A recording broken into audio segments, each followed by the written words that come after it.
హైదరాబాద్ లో భారీ మోసాల నెట్వర్క్ పై అమెరికా ఎఫ్బీఐ ఈడీ అధికారులు కలిసి దర్యాప్తు ముమ్మరం చేశాయి. దాదాపు 200 కోట్ల రూపాయల నేర ఆదాయాన్ని ఆర్జించినట్లుగా అనుమానిస్తున్న సిండికేట్ పై సమాచారాన్ని ఇచ్చిపుచ్చుకునేందుకు ఎఫ్బీఐ అధికారులు హైదరాబాద్ లోని ఈడీ కార్యాలయాన్ని సందర్శించారు.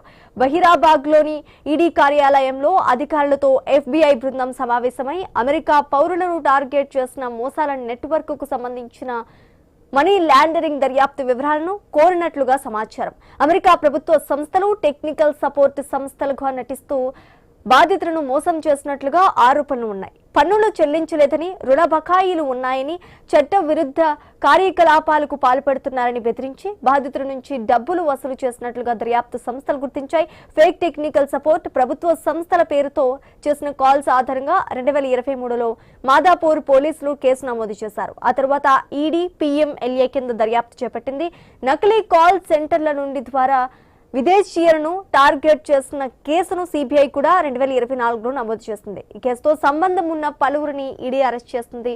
మరోవైపు బాధితులను అమెజాన్ గిఫ్ట్ కార్డులుగా కొనుగోలు చేయించి వాటిని విదేశీ విక్రేతల ద్వారా రిడీమ్ చేయించి ఆ సొమ్మును క్రిప్టో కరెన్సీగా మార్చినట్లుగా ఆరోపణలు ఉన్నాయి. అనంతరం క్రిప్టో ట్రేడర్లు, హవాలా ఆపరేటర్లు అంగడియా మార్గాల ద్వారా ఆ డబ్బును భారత్ కు తరలించినట్లుగా దర్యాప్తు సంస్థలు అనుమానిస్తున్నాయి. సుమారు 2017 నుంచే నకిలీ కాల్ సెంటర్లు నిర్వహిస్తున్నట్లుగా అరెస్ట్ అయిన నిందితుల్లో ఒకరు అంగీకరించినట్లు ఈడీ తెలిపింది. ఈ కాల్ సెంటర్లు నెలకు సగటున $60,000 నుంచి $70,000 వరకు వసూలు చేస్తున్నట్లుగా ఆరోపణలు ఉన్నాయి. 200 కోట్లకు పైగా నేర ఆదాయం.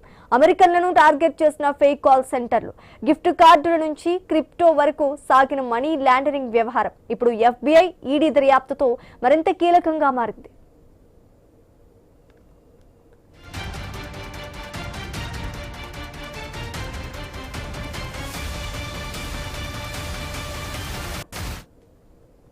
హైదరాబాద్ లోని భారీ మోసాల నెట్వర్క్ పై అమెరికా ఎఫ్బీఐ ఈడీ అధికారులు కలిసి దర్యాప్తు ముమ్మరం చేశాయి.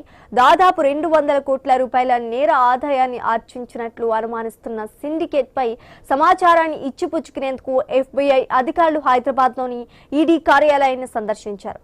బషీరాబాద్ లోని ఈడీ కార్యాలయంలో అధికారులతో ఎఫ్బీఐ బృందం సమావేశమై అమెరికా పౌరులను టార్గెట్ చేసిన మోసాల నెట్వర్క్ కు సంబంధించిన మనీ లాండరింగ్ దర్యాప్తు వివరాలను కోరినట్లుగా సమాచారం.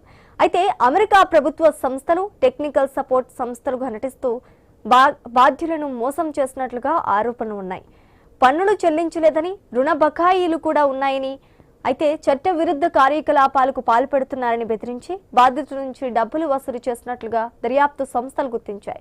ఫేక్ టెక్నికల్ సపోర్ట్ ప్రభుత్వ సంస్థల పేరుతో చేసిన కాల్స్ ఆధారంగా 2023లో మాదాపూర్ పోలీసులు కేసు నమోదు చేశారు. ఆ తర్వాత ఈడీ PMLA కింద దర్యాప్తు చేపట్టింది.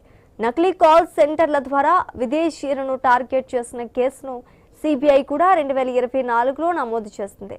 ఈ కేసుతో సంబంధం ఉన్న పలువురిని ఈడీ అరెస్ట్ చేసింది.